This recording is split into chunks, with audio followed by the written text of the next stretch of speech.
G-L-O-C Oh, Glo-Co Radio! Hello everyone, welcome to Glo-Co Radio. I'm Esther. Today we have our Assistant Project Manager of the Locality and Cultural Literacy HSMC English Enhancement Project, Hattie, with us. Hattie is one of the staff in charge of overseeing the Glo-Co Radio team. Hi Hattie. Hi Esther. Hattie, in this episode, we would like to share the behind-the-scenes production of our radio program with our audience, especially for those who may be interested in starting their own English radio channel. Before that, would you mind telling the audience the origin and purpose of Glo-Co Radio? It's funny, but my dad was actually the one who came up with the idea of launching an English radio team. The idea was conceived on a rainy Sunday evening in our family car on the way to dinner. We were listening to the weekly radio program hosted by a retired senior judge of Hong Kong, Sir Yang Ti Liang. The show is called Yang Ti Liang, Lao Yin Sun San. Yang shares interesting English vocabulary and idiomatic phrases and plays classic English oldies. While listening, my dad suggested that I could establish an English radio team here at HSMC. Once I got back to work the next day, I was brainstorming, talking with colleagues from different departments and jotting down ideas. I wanted this radio show to offer opportunities for students to explore cultural themes like classic literature, films, and music while improving English in a fun environment. In school, we have radio programs produced by BJC, which stands for Bachelors of Journalism and Communication students. What are the factors that make us stand out from those programs, do you think?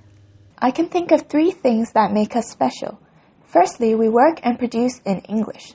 The entire communication between staff and students, from meetings, recordings, to post-production editing, is conducted in English. This exposure to English has really nurtured the core radio team and, in turn, our listeners. In addition, each episode is accompanied by a transcript to aid our listeners in the wider community to learn English with us. Secondly, we're interested in exploring Glo-Co issues. We love to look at cultural phenomena from both the global and local perspectives. For example, introducing Pan-Asian snacks in Hong Kong, or discussing the influence of children's literature on children of different nationalities. Last but not least, we consistently recruit teams of lively and passionate students who dedicate their extracurricular time to work on this English radio show. So these are the 3 things that I think makes us stand out from other radio shows. Hattie, this is your first time speaking to our audience. Do you have something more to say to them? Yes, thanks for inviting me to be on the show. When I first envisioned the radio show, I did not expect it to be as successful and fun as it is today.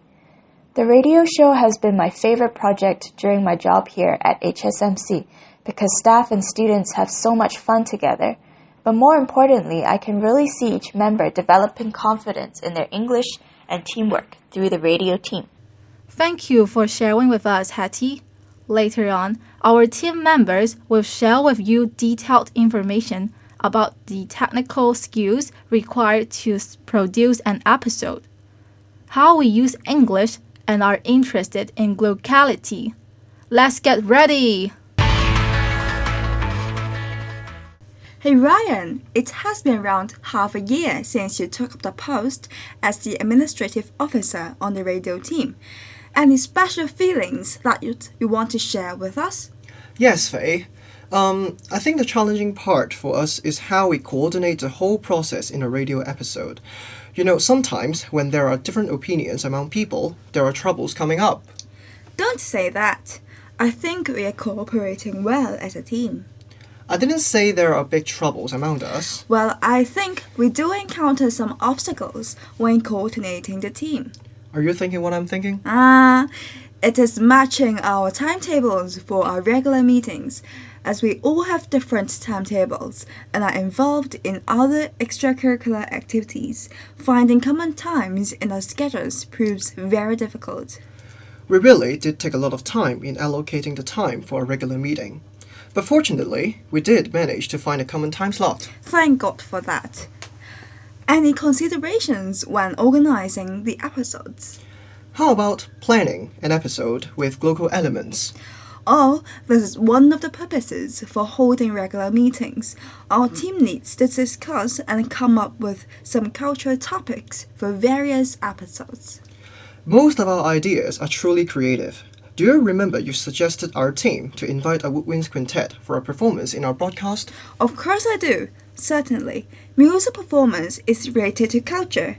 However, creativity is not the only element we need to have. We also need to keep in mind that our topic cannot digress from our theme. You mean locality, don't you? Indeed, our team needs to carefully consider different factors when we are planning an episode.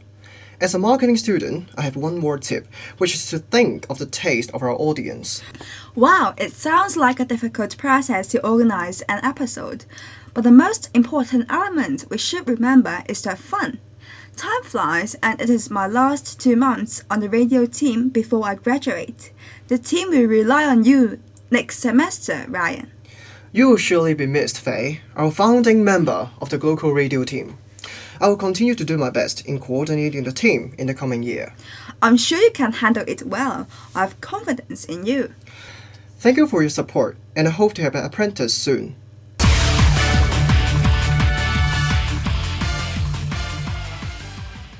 Hi Esther, finished proofreading? Hey Maggie, I have finished checking the previous episode, but I am afraid that there may be some errors which I wasn't aware of. Don't worry, Hattie and Madeline, our supervisor, will do the final check. Thank you, Madeline and Hattie. As a newbie, I am not really familiar with a scriptwriter's duties. Can you tell me in detail? Sure.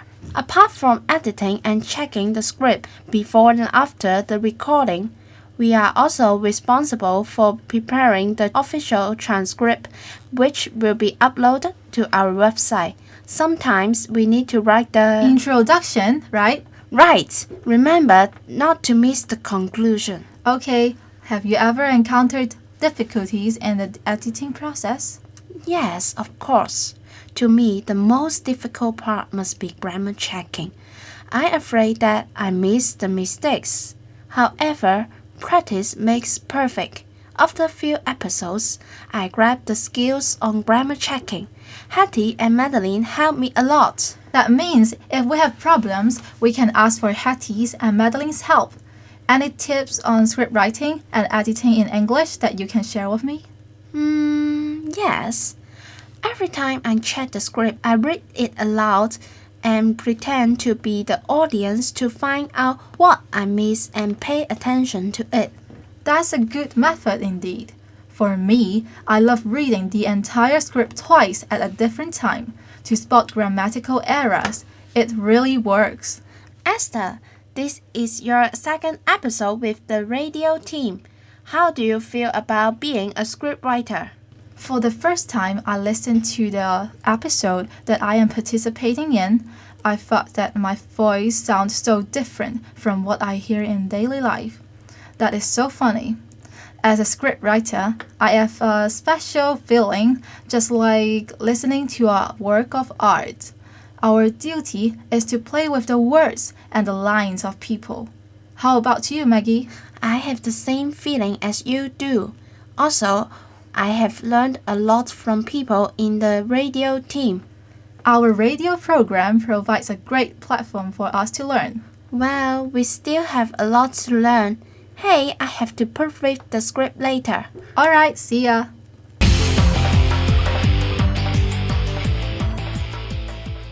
Hey Gigi, so good to find you here in the recording studio. I'm having trouble with the panels again.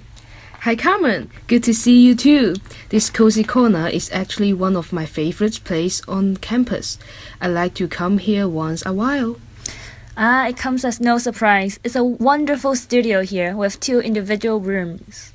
Yeah, actually they have their own names, the studio and the control room. The studio is where the sound for the recording is created, often referred as the live room.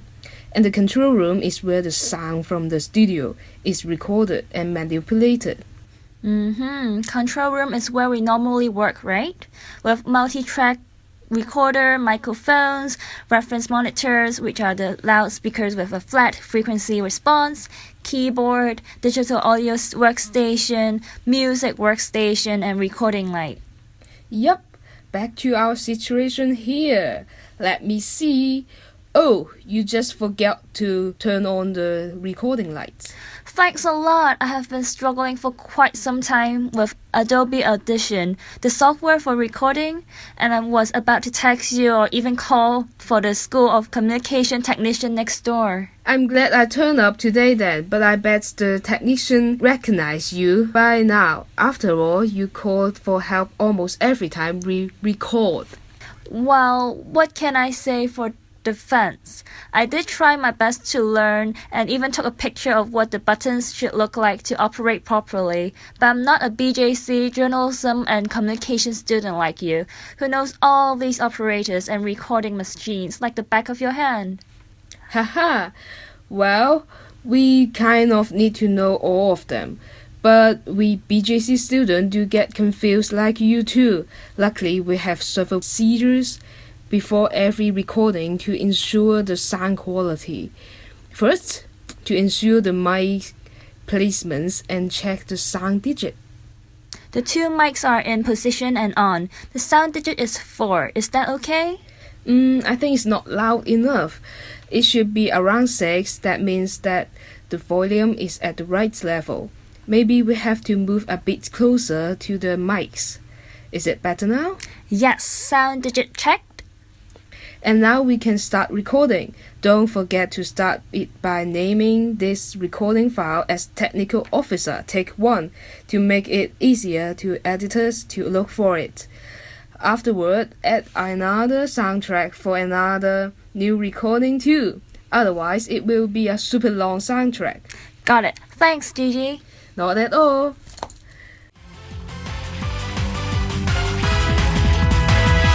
Hey Dawn, how's the editing process going? Hi Gordon. Still having some difficulties, especially with Audacity, the software we used for editing the recordings. I've used this software only once before, so I'm not so familiar with it. Ha ha ha, after practicing a few more times, I believe you can get used to it. Post-production editing is never an easy job. Every time after recording, we have to find the correct files among all the versions recorded, cut all the mistakes and unnecessary parts that we or others make during the recordings. To do this, we need to be watching the script and listening to the recordings for many times. It takes us more or less 1 or 2 hours each time. That's true. As long as we enjoy what we are doing, it doesn't really matter. Also, our recording process is done in pairs or groups, which means not all of us record at the same time. Through post-production, we have to cut all the mistakes and merge all the files together with the opening jingle, you know, the GLOCO stuff, and add the copyleft transition music before the episode is finally complete. Do you think our audience can be aware that we record separately? Well, I think they will never realize this from listening to the finished episode. One thing I shall remind you, as the volume of different conversations is not the same, you better adjust it to make it sound smooth, or at least with no big difference in the volume. Otherwise, it will sound very weird. Alright, got it. So, anything else you are going to tell our audience? Yep, every time we finish our editing process, we will turn it into a clip and upload to YouTube. Audiences can listen to our episode through the HSMC Cultural Hub, or search Glo-Co Radio on YouTube or Facebook. Yes, you heard it right. We have a Facebook page. So please, please, please, like it and share it with your friends. Hello, Madeline. It has been nearly 7 months since you joined the ELC, English Language Center, here at HSMC. How do you like participating in the Glo-Co Radio team? Well, although I don't have a background in journalism or radio, I really do enjoy my contributions to the Glo-Co Radio team. I think my favorite part of helping you guys produce the radio episodes is the creative aspect that includes the script writing and the collaboration to decide each episode's theme. Well, I have to say that we have lots to think about before each episode. Have you been involved in a radio team in your college life or any similar activities? In high school, I was on the yearbook committee and was one of the chief photographers on staff. But our school never had any type of radio team, so we had to rely on telling the story of our secondary school life via print. Wow, I didn't know you were a photographer. I love to take photos too. Let's discuss more about photography later. So, do you have any vision for the radio team next year? Or something that you suggest we must do with the team in the next semester? Well, I'm a huge fan of podcasts. My favorites include Serial and This American Life. Those are popular podcasts in the US, and they focus on real-life issues and stories. I think it'd be really cool to incorporate more global current events to start a discussion or conversation in our episodes next year. Yes, I think so too, Madeline. Thank you so much. I will miss you and Hattie, our radio team supervisors, after I leave college.